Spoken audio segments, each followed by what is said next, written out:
શ્રી ગણેશાય નમઃ. જય શ્રી કૃષ્ણ મિત્રો. આજે આપણે અખા ત્રીજની કથા સાંભળીશું. આ ખૂબ જ પવિત્ર વૈશાખ માસની ત્રીજ અખા ત્રીજ કહેવાય છે અને અક્ષય તૃતીયા પણ આપણે કહીએ છીએ. તો મિત્રો, આજે આપણે અક્ષય તૃતીયાની સરસ મજાની કથા વાર્તા, આ દિવસે શું દાન કરવું, શું ન કરવું, પૌરાણિક કથા અને આ દિવસનું મહત્વ શું છે એ બધું જ આપણે આ વિડીયોમાં સાંભળીશું. ઓમ ગંગ ગંગ ગણપતે નમઃ. ઓમ નમો ભગવતે વાસુદેવાય. શ્રી હરિ વિષ્ણુ ભગવાનની જય. લક્ષ્મીપતિની જય. મિત્રો, બધાને અક્ષય તૃતીયાના તમને નમસ્કાર. અખા ત્રીજની તમને શુભકામના. વૈશાખ માસની શુક્લ પક્ષની ત્રીજી તિથિનો આપણે અક્ષય તૃતીયા કે અખા ત્રીજના નામે ઓળખીએ છીએ. આ નામે આપણે અખા ત્રીજ નામનો તહેવાર ઉજવીએ છીએ. આને અખા ત્રીજ પણ કહીએ. આ અખા ત્રીજના દિવસે કરવામાં આવતા બધા જ શુભ કાર્ય, દાન, પુણ્ય વગેરેનું અક્ષય ફળ મળે છે. અક્ષયનો અર્થ એ થાય છે કે જેનો ક્ષય ન થાય, જે સમાપ્ત ન થાય, તો એને અક્ષય કહેવાય છે. આ પાવન તિથિ ભગવાન વિષ્ણુ અને ભગવાન શિવને સમર્પિત છે. અક્ષય તૃતીયાના દિવસે ભગવાન વિષ્ણુનો છઠ્ઠો અવતાર પરશુરામનો જન્મ થયો હતો. માટે આજે પરશુરામ જયંતિ પણ મનાવવામાં આવે છે.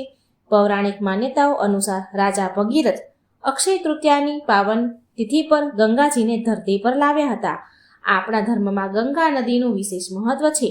સાચા મનથી પછતાવો કર્યા પછી ગંગાજીમાં સ્નાન કરવાથી મનુષ્યના બધા જ પાપ નષ્ટ પામે છે. અક્ષય તૃતીયાના દિવસે ધન ધાન્યની દેવી માં અન્નપૂર્ણાનો જન્મ થયો હતો. દેવી અન્નપૂર્ણામાં પાર્વતીજીનું જ એક સ્વરૂપ છે. સમૃદ્ધિના દેવીના રૂપમાં પૂજવામાં આવતા માં અન્નપૂર્ણા બધા જ પ્રાણીઓનું પેટ ભરે છે. આ દિવસે ભક્ત દેવી અન્નપૂર્ણાની જો પૂજા કરે છે તો તેની સર્વ મનોકામના પૂરી થાય છે. તેના ધન ધાન્યના ભંડાર સદાય ભર્યા રહે છે.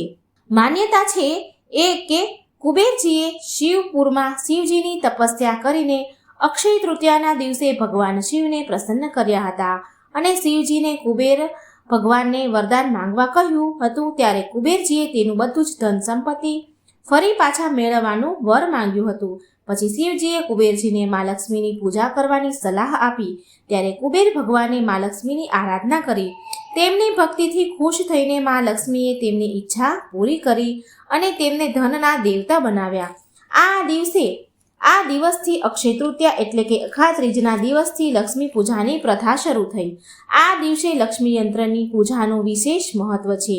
અક્ષય તૃતીયાના દિવસે મહાભારત કાળમાં દુર્યોધનના આદેશથી જ્યારે દુશાસને દ્રૌપદીનું ચીરહરણ કર્યું ત્યારે દ્રૌપદીની લાજ બચાવવા માટે ભગવાન શ્રી કૃષ્ણએ દ્રૌપદીને ક્યારેય સમાપ્ત ન થાય તેવી સાડીનું દાન આપ્યું હતું અને દ્રૌપદીની લાજ રાખી હતી. ધ્રુત કીડા પછી જ્યારે પાંડવોને 12 વર્ષનો અજ્ઞાતવાસ થયો ત્યારે તેમને બહુ કષ્ટોનો સામનો કરવો પડ્યો હતો અને એક સમય તો એવો પણ આવ્યો કે તેમની પાસે ખાવા માટે અન્ન પણ ન હતું. ત્યારે યુધિષ્ઠિરે સૂર્યદેવની ઉપાસના કરી અને સૂર્યદેવે યુધિષ્ઠિરના પ્રાર્થનાથી પ્રસન્ન થઈને અક્ષય તૃતીયાના દિવસે અને એમને તાંબાનું એક પાત્ર એવું પ્રદાન કર્યું જેમાં ભોજન ક્યારેય સમાપ્ત થતું જ ન હતું. માટે એને અક્ષય પાત્ર કહેવાયું છે. આ માન્યતા અનુસાર અખા ત્રીજના દિવસે કરવામાં આવતા કાર્ય તથા ધર્મ કાર્ય બધા જ અક્ષય માનવામાં આવે છે અને મહર્ષિ વેદ વ્યાસે અખા ત્રીજના દિવસે મહાભારત લખવાની શરૂઆત કરી હતી. ધાર્મિક માન્યતાઓ અનુસાર સારો વર અને શુભ સંતાનની પ્રાપ્તિ માટે અક્ષય તૃતીયાનું વ્રત કરવું ખૂબ શુભ માનવામાં આવે છે. દેવી ઇન્દ્રાણીએ અક્ષય તૃતીયાના વ્રતના પ્રભાવથી સંતાનનું સુખ મેળવ્યું હતું અને તેને જયંત નામના પુત્રની પ્રાપ્તિ થઈ હતી. અખા ત્રીજના દિવસે ભગવાન શ્રી કૃષ્ણના બાળપણના મિત્ર સુદામા ભગવાનને મળવા દ્વારિકામાં આવ્યા હતા. એ બહુ ગરીબ હતા અને મદદ માંગવાના ઉપદેશથી શ્રી કૃષ્ણ પાસે આવ્યા હતા. પરંતુ સંકોચના કારણે કૃષ્ણ ભગવાનને તે કંઈ કહી ન શક્યા. પણ ભગવાન શ્રી કૃષ્ણ એના મનની બધી જ વાત જાણી ગયા હતા. સુદામા ભગવાન શ્રી કૃષ્ણના મહેમાન હતા. માટે ભગવાન કૃષ્ણએ સુદામાનો બહુ આદર સત્કાર કર્યો, તેમને બહુ માન આપ્યું અને સુદામા આવી રીતે સન્માન મેળવીને બહુ ખુશ થયા અને તેમણે એની પત્નીના આપેલા 4 ચોખાના દાણા ભગવાન શ્રી કૃષ્ણને ભેટમાં આપ્યા અને ભગવાન શ્રી કૃષ્ણએ સુદામાના આપેલા એ 4 ચોખાના દાણાને ગ્રહણ કર્યા અને પછી પ્રસન્નતાપૂર્વક સુદામા કંઈ બોલ્યા વગર, એક પણ શબ્દ બોલ્યા વગર ત્યાંથી ચાલ્યા ગયા. પણ જ્યારે સુદામા એમના ઘરે આવ્યા તો એ બહુ હેરાન રહી ગયા, ચોંકી ગયા, કેમ કે જ્યાં એની ઝૂંપડી હતી હવે ત્યાં એક દિવ્ય મહેલ બની ગયો હતો અને તેમની પત્ની અને બાળકો નવા કપડાં અને ઘરેણાથી સુશોભિત હતા. ત્યારે સુદામાની પત્નીએ કહ્યું કે આ બધું ભગવાન શ્રી કૃષ્ણના આશીર્વાદથી જ બધું મળ્યું છે. અક્ષય તૃતીયા અખાત્રીજ ધન અને લાભથી સંકળાયેલી આ છે.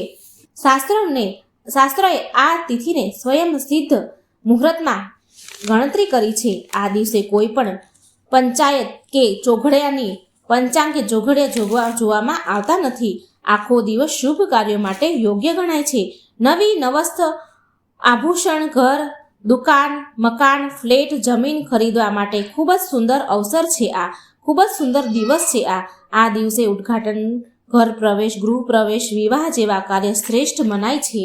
પુરાણમાં લખ્યું છે કે આ દિવસે મધ્યાહન સમયે પિતૃ તર્પણ અને પિંડદાન કરવાથી તેમજ દાન પુણ્ય કરવાથી પિતૃઓને મોક્ષ પ્રદાન થાય છે. આ દિવસે ગંગાજળમાં સ્નાન કરવાથી તેમજ શ્રી હરિ, વિષ્ણુ અને માતા લક્ષ્મીની એક સાથે પૂજા કરવાથી સુખ પ્રદાન થાય છે. આ દિવસે આપણા તમામ દુર્ગુણો પ્રભુને સોંપીને તેની પાસેથી રહેલા સદગુણોની અનમોલ ભેટ અને વરદાન માંગવાની પરંપરા છે. કહેવાય છે કે કુબેરજીએ જ્યારે લક્ષ્મીહીન થઈ ગયા ત્યારે શિવજીએ અખાત્રીજે શ્રી હરિ, વિષ્ણુ સાથે લક્ષ્મીજીની ઉપાસના કરવાનું જણાવ્યું. ત્યારે કુબેરજીએ આ દિવસે વિશેષ ઉપાસના કરી પુનઃ ધન સંપત્તિ પ્રાપ્ત કરી. તેથી આ દિવસને લક્ષ્મીજીને પ્રસન્ન કરવાનું સોનું ખરીદવાનું મહત્વ ત્યાંથી આવ્યું છે. આ દિવસે લક્ષ્મીનારાયણની પૂજા સફેદ અથવા પીળા ગુલાબ અને કમળથી કરવામાં આવે છે. ભવિષ્ય પુરાણ અનુસાર આ તિથિની ગણના બહુ શુભ તિથિ છે. સત્યયુગ અને ત્રેતાયુગનો પ્રારંભ અખાત્રીજથી થયો છે. નારાયણ અવતાર, પરશુરામ અવતાર આજના જ દિવસે થયા હતા. ઉત્તરાખંડમાં બદ્રીનારાયણ મંદિરમાં દરવાજા આજના દિવસે જ ખુલ્લા મુકાયા છે. વૃંદાવનમાં માત્ર આ એક જ દિવસ બાકે બિહારીની શ્રી વિગ્રહના ચરણ દર્શન થાય છે. શ્રી હરિના દર્શન થાય છે. આ દિવસે મહાભારત યુદ્ધનો અંત થયો હતો. દ્વાપર યુગ સમાપન પણ આ જ દિવસે થયું હતું. આ અતિ પવિત્ર દિવસ હોવાથી રથયાત્રાની તૈયારીઓથી શરૂઆત પણ આજના દિવસથી જ થાય છે. આ ઉપરાંત જૈન ધર્મોમાં અક્ષય તૃતીયાનો વિશેષ મહત્વ છે. જૈન ધર્મમાં પ્રથમ તીર્થ ઋષભદેવ ભગવાનને 1 વર્ષ આકરી તપસ્યા કરી હતી. શેરડીના રસથી પારણા કર્યા હતા. આદિનાથ ભગવાનને અહિંસાનો પ્રચાર કરવા માટે પારિવારિક સુખ સંબંધી તોડીને જૈન વૈરાગ્ય અંગીકાર કર્યો હતો. ભગવાન ઋષભવેદ તપના પારણા આ દિવસે કર્યા હતા. તેથી જૈન ધર્મમાં વતીપાતના પારણા અખાત્રીજે કરાય છે. અક્ષય તૃતીયાના દિવસે પૂજા કેવી રીતે કરવી? પૂજા વિધિ આપણે જાણીએ. અખાત્રીજના દિવસે બ્રહ્મ મુહૂર્તમાં ઉઠીને ઘરની સાફ સફાઈ કરી નિત્ય રોજના કાર્યથી પરવારી શુદ્ધ જળમાં સ્નાન કરવું. પછી ઘરમાં જે તમારું પૂજા સ્થાન હોય, ઘરમાં જ્યાં પૂજા કરવાની હોય તે સ્થળને સાફ કરવું. ત્યાં ભગવાન વિષ્ણુ અને મા લક્ષ્મીની મૂર્તિની સ્થાપના કરવી. પછી અખાત્રીજના વ્રતનો સંકલ્પ કરવો અને આ મંત્રનો જાપ કરવો. મમાખિલ પાપક્ષય પૂર્વક સકલ શુભ ફળ પ્રાપ્તયે ભગવત પ્રીતિ કામનાય દેવતય પુત્રજમહમ કરીષ્યે. આ સંકલ્પ કર્યા પછી ભગવાન વિષ્ણુને પંચામૃતથી સ્નાન કરાવવું અને વિધિ વિધાનથી શુદ્ધતાથી ભગવાન વિષ્ણુની પૂજા કરવી અને તેમને સુગંધિત પુષ્પ માળા પહેરાવી. પ્રસાદના રૂપમાં ઘઉં, કાકડી, ચણાની દાળ તમારી શક્તિ પ્રમાણે અર્પણ કરવા અને ફળ પણ જરૂર અર્પણ કરવા અને મનમાં ને મનમાં ભગવાન વિષ્ણુના નામના જાપ કરવા અને પૂજા કર્યા પછી તુલસી પત્ર ચડાવવા અને ભક્તિપૂર્વક ભગવાન વિષ્ણુને આરતી કરવી અને આખો દિવસ ઉપવાસ કરવો. આખા ત્રીજના દિવસે શિવજીના મંદિરમાં ગળંતી બાંધવાથી શિવજીની કૃપા પ્રાપ્ત થાય છે. ગળંતી એટલે કે છેદવાળો કાણાવાળો ઘડો. જે ઘડામાંથી શિવજીની શિવલિંગ પર પાણી પડે છે એને ગલંતી કહે છે. જેમાંથી શિવજીના શિવલિંગ પર અભિષેક થયા કરે છે અને શ્રી કૃષ્ણ અને વિષ્ણુ ભગવાનના મંદિરમાં ચંદન અર્પણ કરવાથી ભગવાન શ્રી વિષ્ણુ અને મહાલક્ષ્મીજીની કૃપા પ્રાપ્ત થાય છે. આ પ્રકારથી વિધિ વિધાનથી અખાત્રીજના દિવસે ભગવાન વિષ્ણુ અને લક્ષ્મીજીની પૂજા કરવાથી અક્ષય ફળ મળે છે. તો ચાલો મિત્રો, હવે આપણે સાંભળીએ જ આ અખા ત્રીજની અક્ષય તૃતીયાની સરસ મજાની પવિત્ર કથા. પૂર્વકાળમાં સાકલ નગરીમાં ધર્મદાન નામનો એક વૈશ્ય નિવાસ કરતો હતો.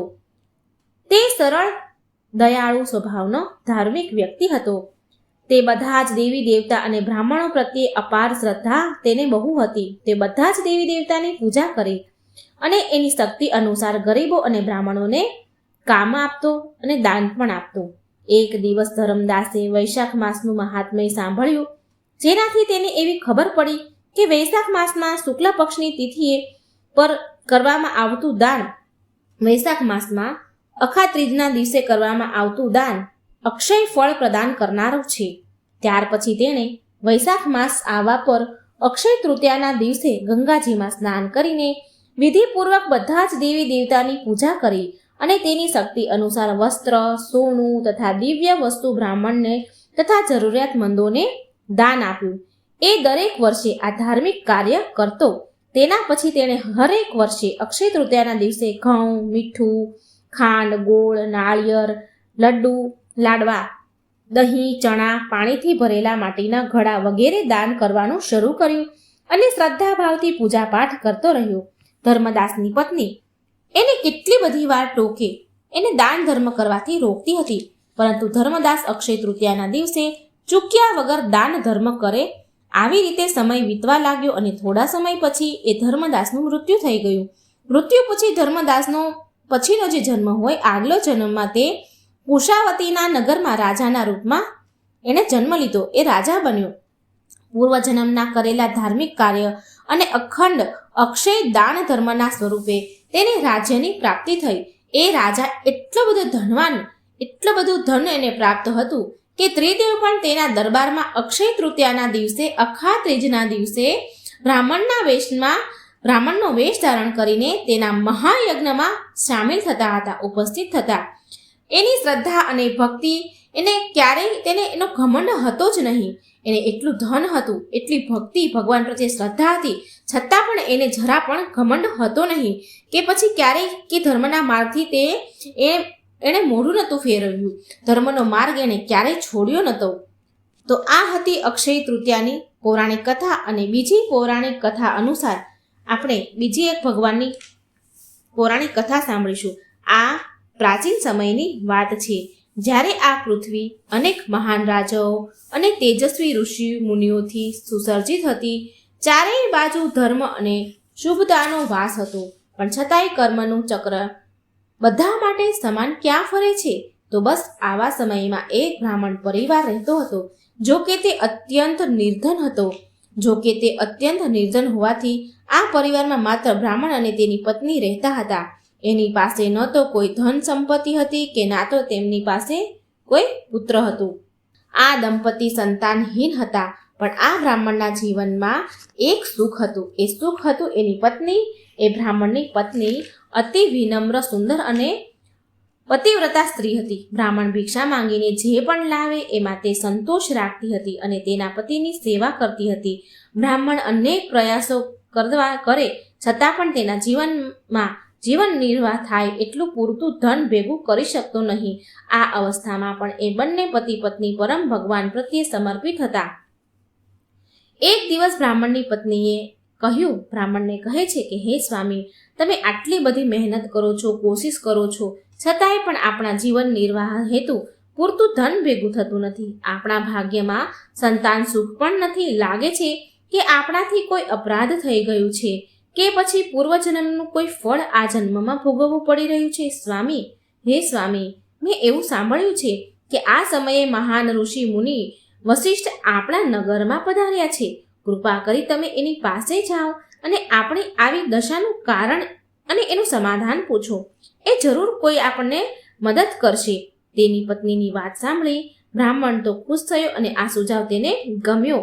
અને એ જ સમયે એ બ્રાહ્મણ મહાન ઋષિ વશિષ્ઠ પાસે ગયા. ત્યાં જઈને એમણે પ્રણામ કર્યા વશિષ્ઠ મુનિને અને હાથ જોડીને ઋષિને પ્રાર્થના કરી અને કહેવા માંડ્યા કે હે ઋષિવર, તમે તો ત્રિકાળ જ્ઞાની છો. તમે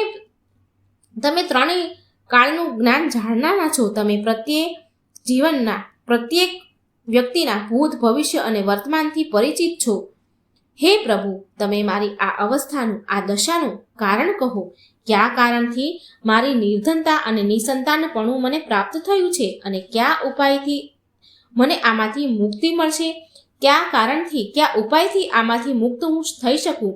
કૃપા કરી મારું માર્ગદર્શન કરો. ઋષિવર બ્રાહ્મણની વાત સાંભળીને ઋષિ વશિષ્ઠીએ કહ્યું, હે પુત્ર, પૂર્વજન્મમાં તું અત્યંત ધનવાન હતો અને તારા અનેક પુત્ર પણ હતા, પણ એ સમયે તું અત્યંત ક્રૂર હતો, નિર્દય હતો, ત્યાં સુધી કે તારા સંતાનો માટે તું ધન ખર્ચ કરતો નહીં.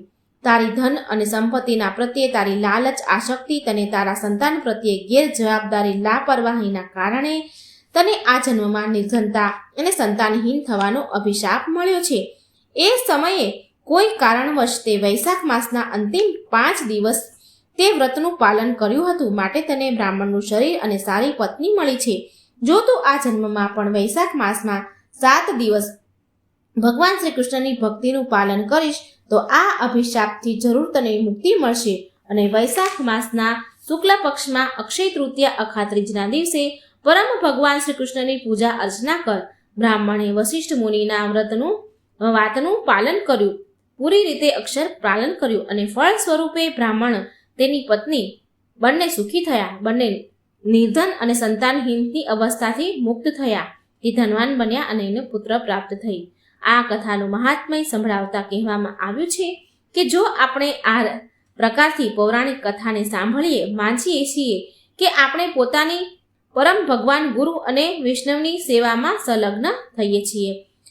ભગવાન વિષ્ણુની સેવા ભગવાન આપણી સ્વીકારે છે. આ વ્રત કથા સાંભળવાનું પુણ્ય આપે છે. ખૂબ મહત્વ છે કથાઓ, વાર્તાઓ સાંભળવાનું, આખા ત્રીજની કથા વાર્તા મહાત્મય સાંભળવાનું. માટે અક્ષય તૃતીયાના દિવસે આ કથાને જરૂર સાંભળો. અક્ષય તૃતીયાના દિવસે કઈ વસ્તુનું દાન કરવું જોઈએ?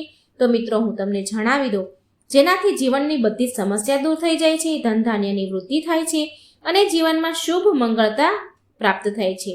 તો પહેલું છે કે આ દિવસે, અખાત્રીજના દિવસે પથારીનું દાન કરીએ તો જીવનમાં ખુશીઓ આવે છે. આના સિવાય પિતૃ પ્રસન્ન થાય છે અને પરિવારમાં સુખ, સમૃદ્ધિ અને દેવી દેવતાઓનો આશીર્વાદ મળે છે.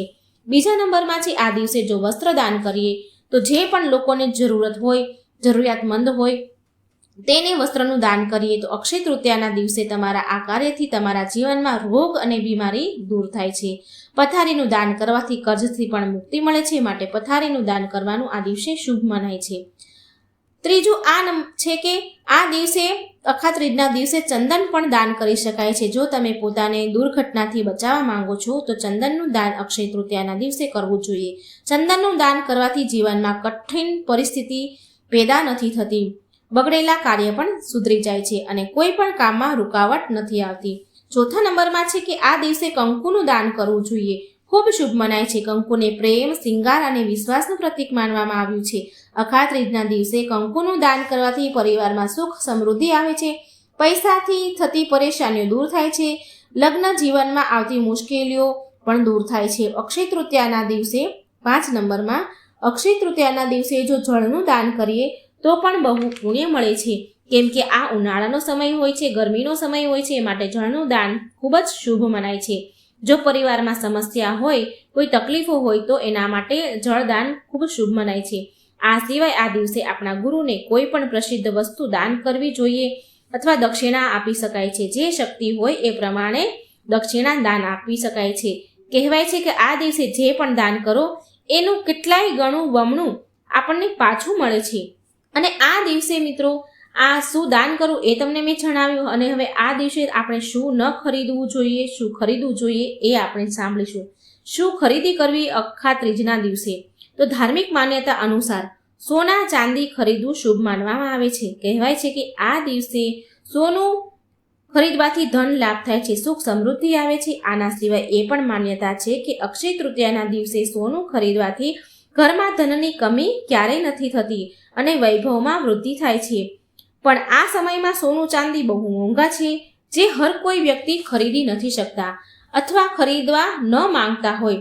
તો આપણે ધર્મશાસ્ત્ર અનુસાર બીજા થોડા પૈસામાં આવતી સસ્તી વસ્તુ પણ ખરીદી શકીએ છીએ.